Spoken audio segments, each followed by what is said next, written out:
Hello everybody, my name is JBeetle, and we have a lot to talk about concerning Don't Starve Together. Ever since Modi Operandus and I started our DST series, my channel's blown up! We got a lot of nice feedback of people wanting more, and we did what we could, but eventually just ran out of things to do. I feel like you guys deserve a little something for waiting on Reign of Giants, so for everyone that isn't an active poster on the forums, here's what's happening in the world of Don't Starve Together.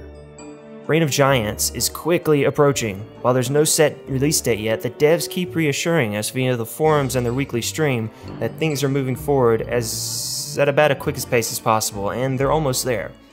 What that means for Modi and me is that we can finally start the series back up, and you guys can watch us die over and over and over. There are many dammit Modis in our future, I assure you. Modi has played about as much Reign of Giants as he has the base game before we originally started. And while I've followed the development of single-player Reign of Giants pretty closely, I too admit that I am pretty new when it comes to cats mixed with raccoons and giant dragonflies that like to burn everything. Needless to say, we won't be prepared. But, you know, that's the fun of it, right? For all of you that have been here since episode 1, you know as well as I do that caves definitely do not work yet. You might be wondering why Clay is implementing Reign of Giants before caves in adventure mode if caves in adventure mode came first in single-player. The answer is simple. It's, easier. Reign of Giants just adds things to the overworld, while Caves in Adventure Mode effectively transports you into a new world, numerous times for Adventure Mode for all of you that have beaten it. This creates problems with multiplayer, problems I'm sure Clay will be able to work out. As for now, Sarson has uploaded his Extended Map Generation mod to the Steam Workshop. It adds the cave biomes to the default overworld map generation, allowing you to gather all the materials you would normally have to spelunk to attain. It would also be the perfect time to try one of the best character mods that Don't Starve Together Steam Workshop has to offer, Drok the Caveman. Created and uploaded to the Steam Workshop by Quickshot. The hair on the top of Drok's head grows over time, so it's like a reverse Wilson, and he also can craft a little guy to help him stave off the loneliness when he has no friends around to keep him company. And no, his name is not Wilson. Speaking of mods, there's one being converted to Don't Starve Together that Modi and I can't wait to try out. One that I purposely stayed away from in single player so I could experience it with my buddy. The title, Up and Away, and it was made by a lot of people in the Don't Starve community. I unfortunately was not one of them because I know nothing about modding, and I want to learn but I'm too lazy to. This beast of a mod adds an entirely new world to explore, which starts by finding the shopkeeper, which actually was an old asset that kinda sorta looks like Maxwell, but they might have changed that by now. I don't want to be incorrect about that. Anyway, from there, you'll eventually travel up a beanstalk and head to the new world in the sky. Sounds simple, right? As it leads to a new world, just like the caves would, it presents the same complications that caves would. However, Simplex, one of the creators of the mod, said that they found a workaround for that by forcing everyone to agree to change worlds at the same time. The other possibility or workaround is to have the new world be created at the same time as the overworld was created. It would significantly increase initial world generation time, but it'd be a one-time thing. Either way, I hope it's close to release for DST, because I can't wait to show you guys what the modding community can do when they work together.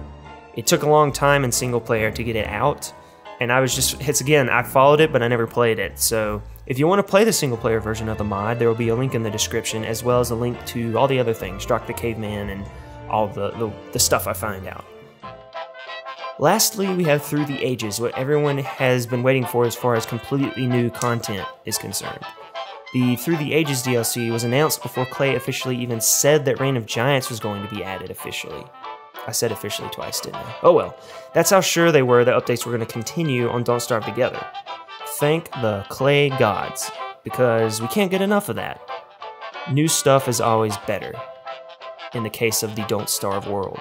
However, they're being a little hush-hush about what to expect from the DLC, and by a little I mean a lot. They really haven't said anything.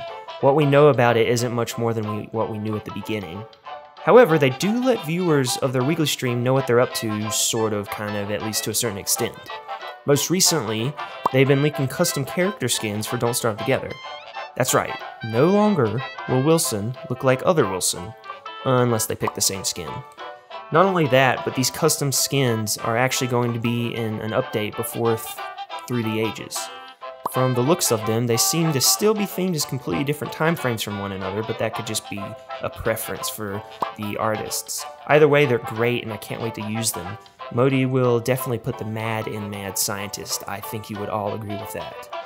And I also wonder, once this comes out, if modders will use the update as an opportunity to create hundreds and hundreds of custom skins with ease. I can't wait for that. I would much rather download that than an imbalanced character mod. Either way, we can only hope. So we know the custom skins will be released before Through the Ages. At least that's what one of the devs said. It's subject to change. But what's actually going to be in the DLC? On the day that Through the Ages was announced, they presented us with a little GIF and not much of an explanation. And the GIF was, of course, of Wilson riding a beefalo and being bucked off.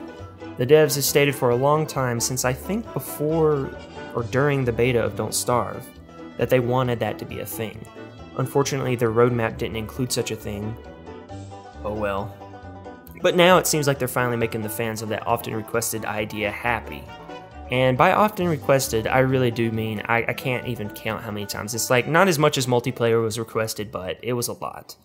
However, as I said, we don't really know what extent we can tame these goofy beasts. The GIF might show means of a short speed boost, where the beefalo might buck you off in a direction, making fast short travel really fun. Or it could also show us what happens when Wilson unsuccessfully tries to tame the beefalo and the beefalo does not like it. We'll just have to wait and see. I expect a lot more wackiness, or at least I hope. Speaking of wackiness, there's one more piece of content that's been swirling around the Clay forums. It started with a thread called "What is this?" And the creator of the thread essentially data mined the game and found some unused assets, put them together, and put them into a video. Unfortunately, Clay no longer lets you do that. Anyway, this creature, I'd like to describe him as a furry slug that transforms into an anthropomorphic sloth. I think that's perfect. I'm hoping that this is what tall birds' maturation was supposed to be. I've always felt like raising small birds into angst birds, and then into tall birds was a fruitless venture, completely. The eggs were annoying enough to nurture, then the small birds would want to help you kill everything, only to end up being killed themselves. Finally, when they did mature, they'd just leave you. Ah, such is the life of a parent. Empty nest syndrome is indeed a real thing. Perhaps Mr. Sloth Creature will want to stick around and be Wilson's friend for longer than the selfish Cyclops with feathers. If nothing else, this new creature will make the creators and subscribers of these seemingly hundreds of furry character mods happy. Yes, there are a lot. Anyway, that's really the meaning of life, right? To make furry people happy? Anyway, my name is JBeetle, and I hope you enjoyed this little itty-bitty Don't Starve Together news update. You guys were really the first to really come check out my channel, and I really appreciate everyone for watching since the very beginning. I can't wait to see you back when our Reign of Giants series starts, which I really hope is soon. It's going to be a doozy.